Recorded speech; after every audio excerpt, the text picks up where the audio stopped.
all the players I've had the great joy of watching in my career, few have fascinated me as much as Ravichandran Ashwin has. You look at what he has and what he has delivered, and you never cease to be amazed by the outcome. I'm going to throw you some numbers in a very short while, but take a look at the person before that. For various reasons, for what happened during his childhood, he's not the most athletic player, and he is 38. What do you do when you're not the most athletic and 38? You're probably sitting back, thinking of mutual funds, thinking of all your savings, thinking of taking the children to school and thinking of what you can do with them. Maybe in Ashwin's case, thinking of producing more Kutti stories. Instead, what is he doing? Just before he turned 38, he went and played for the Dundikal Dragons. I hope I pronounced that correctly.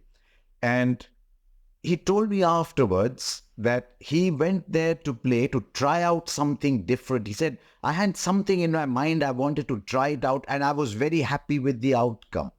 Then he turned 38, turned up to play a test match in Chennai, and guess what? Picked up a 10th Player of the Match award, went and batted with freedom. He's always been a fabulous player, just went and batted with freedom.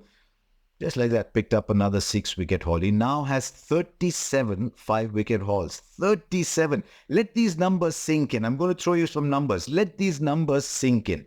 Only Shane Warne and Muttiah Muralidharan were ahead of him. And we talk about those names with reverence. And now Ravichandran Ashwin has joined that list. So that is the first number. 37 5-wicket hauls.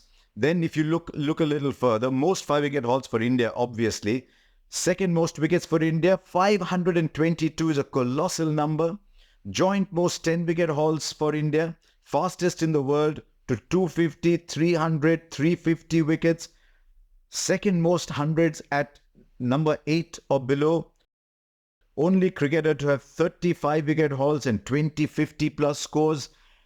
105-wicket haul in the same test 4 times. Only Ian Botham has done that before. And I only bring out all these numbers to highlight the fact that whichever way you look at it, this is a very special career. Why am I fascinated with Ravichandran Ashwin? It's because inside that body is a mind that is constantly ticking, and it is this mind that has taken this body and taken it to heights that the body could not have gone to otherwise. And it's fascinating to have conversations with him about spin bowling, about what he's constantly doing. At 38, he's looking ahead, by the way. He's thinking of what he can do. And look how he bowled in this game. There's not a lot for him in the first innings. In the second innings, the rough that was generated outside the left-hander's off stump was too far away for him to be of any use because his normal ball is turning away. He takes wickets, especially the Shakib wicket, with the balls that are sliding into the pads. His mind is thinking, the ball is sliding into the pads. And it just tells you what an extraordinary mind Ravichandran Ashwin is. He said something else to me at the post-match presentation, something that he had said before.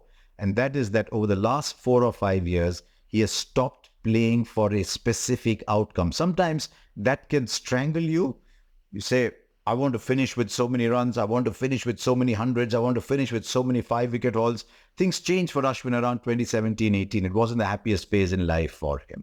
And then COVID happened. There were illnesses in the family. And I think it all brought out to Ashwin the fact that cricket is only one part of life and that there is so much more. And I think that's rekindled the love for the game in Ravichandran Ashwin. And as a result, he's playing with a smile. He's playing without any pressure at all.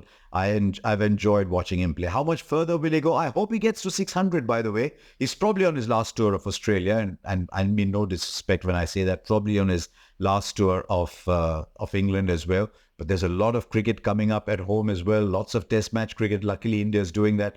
I'd love to see him go up to 600 and join the player he admires so much and the player he looked up to so much, Anil Kumble, and maybe the two of them can sit one day and talk about taking 600 wickets. But for now, I'll remember this test match in Chennai for the thinking behind the 6 wickets that he took, for the absolute ease with which he came in at 144 for 6 and scored 100. And the joy that Rohit Sharma had when he was talking about Ashwin, and he said, "I don't know if a post-match presentation is enough for me to tell you what he means to the side." So my request to all of you: stop looking at what people cannot do. Pause for a while and say, "Wow, what is it that people can?" And look at Ravichandran Ashwin from that point of view, and recognize that we are blessed, that we have greatness, cricketing greatness in our midst at the moment. All I will tell Ravichandran Ashwin is, keep recording your kutti stories, but your own story is a perilous story, a long story, and may it always be that way. So thank you for watching, and do subscribe to this channel.